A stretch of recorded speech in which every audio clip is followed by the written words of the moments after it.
7 deadly sins as rappers. There are 7 rappers I've found who each meet the criteria for one of the 7 deadly sins: pride, greed, wrath, envy, lust, gluttony, and sloth. I'll start with what is considered to be the original and worst of the 7 deadly sins: pride.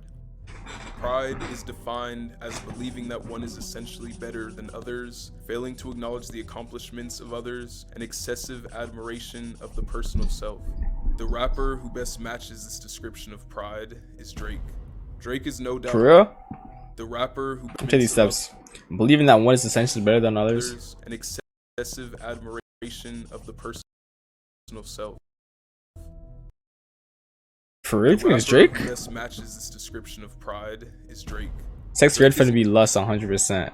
Nah, bro. I feel like No doubt maybe. one of, if not the most accomplished rapper of all time. But the thing is, he doesn't shy away from boasting about his accomplishments. A lot of his song lyrics show this off, constantly putting himself on a pedestal. Another example of Drake's pride is him hiding the fact that he had a child with an ex-adult film star, likely due to how it would make him look to the public. In May 2017, TMZ reported that ex-adult film star Sophie Brousseau claimed she was pregnant with Drake's baby and that they weren't on good terms. She claimed to have messages with Drake supporting the claim that he got her pregnant, and in those alleged messages, Drake asked for an abortion and claimed that she only wanted the child so she could get his money. Drake's team discredited Sophie's claims, suggesting that she was using the situation as a way of getting into the United States. It wasn't until Pusha T's May 2018 diss track on Drake that his hidden son would finally be revealed to the world, against his own free will. Drake has also shown the world that he is not receptive to criticism, which is another sign of his pride. In September 2022, Drake privately sent harsh messages to YouTuber Anthony Fantano, seemingly due to the low ratings he had been giving his recent albums. Fantano made light of the situation by not sharing the messages publicly, but by telling people that Drake kindly DM'd him a vegan cookie recipe. Even though this was an unbelievable story, Drake decided to take matters into his own hands and post the actual bitter messages that he sent to his own Instagram story. He used Fantano's own 10-point rating scale. Your existence is a light 1, and the 1 is cause you're alive. And cause you're somehow wife to a black girl. I'm feeling a light to decent 1 on your existence. What the fuck, Drake? Come on. It's just some music review, bro. The criticism of Fantano's album reviews. Another person's criticism Drake couldn't handle is Joe Budden's. Joe criticized Drake after the release of his album For All the Dogs, stating that he was rapping for the children and needed to mature his music to match his age. Drake took his message to heart and responded with an onslaught of personal jabs. In short summary, calling Joe Budden a frustrated failure and quitter who will not be remembered and whose opinion should not be listened to. He ended the message by flexing his private jet and using it to diminish what Joe Budden has achieved. Drake may be a bit full of himself, but at least he's been consistent, releasing music frequently for years upon What the fuck is that? This is not the cover. Cannot be said for the rapper I chose to represent the sin. Cardi. Sloth is the most difficult sin to define and credit as a sin, since it refers to an assortment of ideas. But the most common definition given to sloth is reluctance to work or make an effort, also known as laziness. Is Cardi really lazy? No, really. Cardi, he works. We just don't see what he does. Like, he works. He's working on his project. It just hasn't dropped. Fitting this description is Playboy Cardi. Cardi began his music career in 2011 and started attracting attention in 2015 with his singles Broke Boy and Fetty. Since then, Cardi has dropped a whopping 3 projects in an 8-year time frame. Sure, there are other rappers who take long Must be official projects. He dropped like 2 SoundCloud EPs. Sure, there are other rappers who take long breaks in between projects, or 3, but they usually meet at least one of these 2 justifications. 1, being older in their late 30s or 40s, or 2, still consistently dropping singles and features while they work on their own project. Cardi cannot use either of these excuses. Cardi was on some albums, was he not? He was on some albums. He was on motherfucking Travis. He's on Cardi. No, he's on the Weeknd song. Well, that was this year. What did he do last year? That nigga did nothing last year, I don't think. What did he do last year? He didn't do shit last year. 2021, he was on. Let me check, bro. Oh, you want my earthquake? Yeah, no, Fiend was this year. Oh, you want my earthquake? Around the world, yeah, you can do shit 2020. 2021 Mr. Rage. Unlock it, and then. Around the world, yeah, making my heart ache. 2017, Cardi has released one single that wasn't for an album. Before his two big 2023 features. One single that wasn't for album. He doesn't even he didn't even drop an album, a single for a Whole Lotta Red.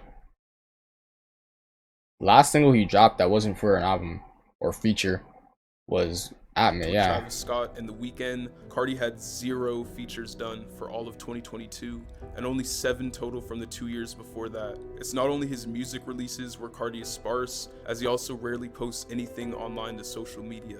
Despite his lack of consistency, Cardi has only grown more and more successful over the years, to the point now where he's one of the biggest names in rap. The next rapper I chose cannot relate to this, but wants to be just like Cardi, and that's why his sin is envy. To envy is the desire to have Mario Judah possession or other desirable attribute belonging to someone else. An extreme example of envy is actually wanting to be someone else. Mario Judah is a rapper who took envy to this extreme, basically becoming a clone of Playboi Carti. Before Mario was even an artist, he was a big fan of Carti. I was doing this before I was an artist. Like, I was one of the fans in his comment section, like, bro, please drop Whole Lotta Red. Like, this nigga big as shit, bro. Bro's fire. Like, he's a rock star too, you know what I'm saying? In 2020, he, like many others, were growing impatient with Carti for not dropping his album titled Whole Lotta Red. Mario decided to take matters into his own hands and threatened to release Whole Lotta Red for Carti if he didn't drop it before December 6th, 2020. Once that day came around and Carti hadn't dropped, Mario Judah released a single titled Big Young, where he did his best Carti impersonation, mimicking his typical baby voice cadence and flow. This song was low-key tough.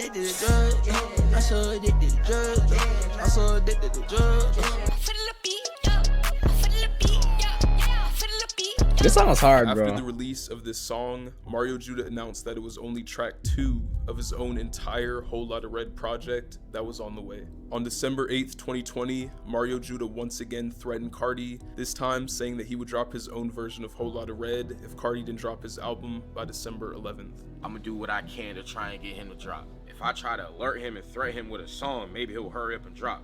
Apparently it's not working, right. It's not dropping, and all the fans are upset. And now they're expecting me to keep going. You know what I'm saying? Good night. At this point, it's like, if he not gonna drop, I'm gonna take the responsibility and give the world a Whole Lotta Red. Carti, of course, did not oblige, and Mario Judah proceeded to drop an EP titled Whole Lotta Red shortly after midnight on December 12th, 2020. The 3 new songs on the EP were just like the previous song he'd released, showing him copying everything about Playboi Carti's sound. The worst part is that after Carti finally released his album Whole Lotta Red on Christmas 2020, Mario Judah responded with hatred, as if the version he had dropped was better than Carti's. What? I didn't do all this shit just for you to give us trash, bro. You're not worthy of me, bro.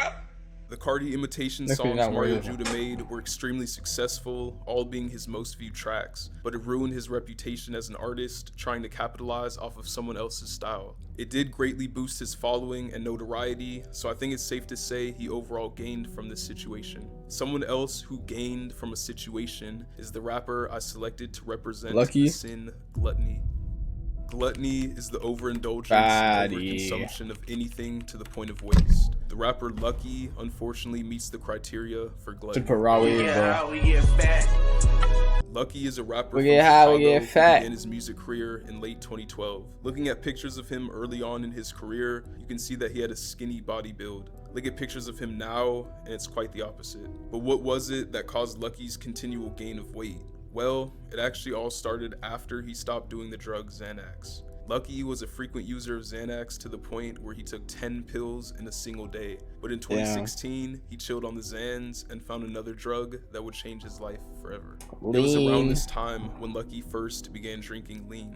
Lean is a recreational drug beverage prepared by mixing prescription strength cough syrup containing codeine and promethazine with a soft drink. Drinking it in Liquid prescribed meth? quantities is safe, but one of the potential side effects of overconsumption is weight gain due to not only the extremely high amounts of sugar in the sodas, but also the cough syrup that causes constipation and inflation of your liver and intestines. The bloating that lean causes is referred to as a lean gut, which is similar to that of a beer belly. Lucky first started showing signs of his lean gut in 2019, and it's only gotten worse and worse every year since. Lucky said he wished the weight gain on himself for wanting to gain weight back when he was skinny. You're like one of the first or only niggas who embrace gaining weight.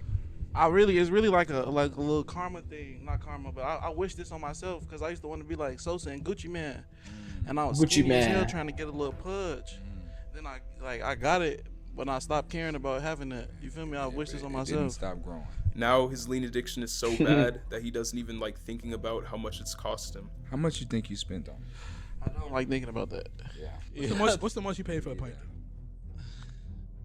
I won't say if you hide it. The root of his addiction actually stemmed from his listening of Lil Wayne, a Damn. rapper who frequently glorifies lean in his music. I always wanted to drink lean though, cause of Lil Wayne though. I was a real impressionable kid, you know. I was like super impressionable, so I always wanted to drink lean. Then when I started getting older, it just fit. Now Lucky himself is the one frequently glorifying lean in his music, potentially negatively influencing other listeners. Another person negatively influencing their listeners is the rapper. What? This nigga predicted it. Sexy Red finna be lust 100%. Let's see if she's lust. Have representing the sin of lust. Yeah. Lust is defined as intense or unrestrained sexual craving. I couldn't think of a better fit for this description than the rapper Sexy Red. Sexy Red is a recent success story in the rap scene, blowing up from her rather unholy lyrics. My coochie pink, my booty hole brown. Wikipedia's description of Sexy Red says her public image, lyrics, and media presence have been described as brazenly sexual and boisterous. She herself describes her music as bad and ratchet. Her stage name, Sexy Red, was adapted from her nickname Red because of her red-dyed hair, and then her aim for sex appeal since embarking on a music career. Listening to her songs makes this clear, as just about every single one is full of lyrics about or completely based around the theme of sex. The same can be said for her music videos and live performances as well, which basically center around her showing her body off and shaking her rear end. Her lustful activities expand beyond the public eye, as she's had multiple intimate videos of herself with men leak online. Sexy Red's reputation is not the best, as many call her a bad influence, but what she's doing is causing her career to take off and making her a lot of money in the process. Someone who knows a lot about money is the rapper I selected for the sin of greed. Greed Travis is the Scott? excessive desire for material possessions and wealth. I decided to go with Travis Scott for this sin because he's infamous for taking countless high-paying endorsement deals. In 2011, before Travis had any buzz in the rap scene, he made one of his earliest greedy decisions. He dropped out of college without telling his parents, but his parents were sending him money to help with his college expenses. They were sending him money for food, rent, and school necessities every 2 weeks. Travis used this money on flights, studio sessions, gas, clothes, and anything to continue his rapper lifestyle. It wasn't until his family came to visit him at his college that he would get caught, as they saw that he wasn't there anymore. After his parents found out that he'd been using the money they were giving him for non-school related purposes, they stopped talking to each other for a while. Yeah, how'd that conversation go? Like, once you found out that you were taking her money and spending it on all this other stuff. Man, she was just like, what the yo, you crazy wasting my money, it's crazy, just like going ballistic, man. Like, she didn't talk to me Yeah, that for makes like sense, a good though. 3 months. Travis actually justified his actions, saying that it led him to the success that he has now. To me, I felt like it was right, just cause like, I knew what I was doing with the money. It wasn't like I was going out buying drugs. I was going out like, you know, harming myself and going out. You said going out, well. Nah, he. Look so. You see, I'm not going out buying much. Well, okay, yeah, I remember buying that. Alright, oh, I remember buying that. I was spending it on like things that was gonna get me to like the level of just where I'm at now.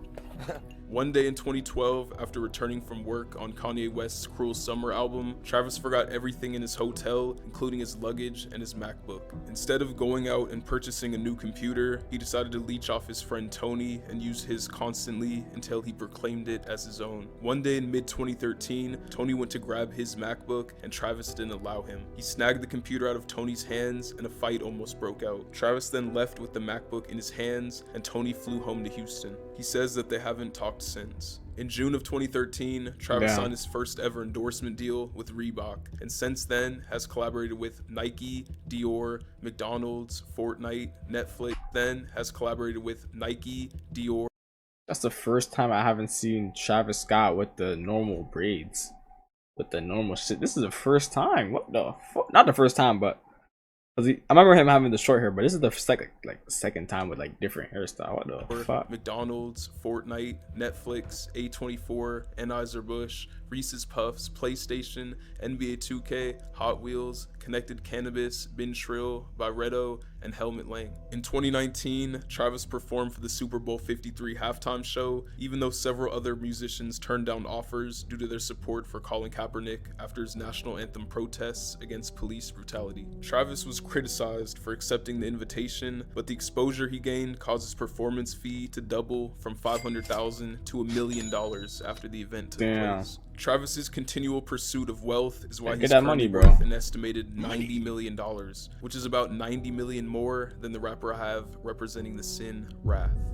Wrath, also known as rage, is described as inordinate and uncontrolled feelings of hatred and anger. No rapper fits this description better than Space Ghost Perp. Space Ghost Perp is a rapper who's notorious for his controversial public persona and the many different beefs he's been a part of. Early on in his rap career, in 2008, Perp formed a hip-hop collective called Raider Clan. The collective had a rotating door of members as so many rappers came and left over arguments with Perp about creative control and personal issues. As Perp rose to prominence, his conflicts grew and got well documented, the most famous being a dragged-out rivalry with A$AP Rocky. In late 2011, A$AP Yams discovered Space Ghost Perp and his music through Tumblr. Perp began producing for A$AP Rocky, who was a big fan of his music. Perp and A$AP Mob were on good terms until a string of arguments led to Twitter feuds and physical altercations. In November 2012, Space Ghost Perp and affiliates of Raider Clan attacked members of A$AP Mob outside Miami. This led to A$AP Nast calling the police and Space Ghost Perp getting arrested.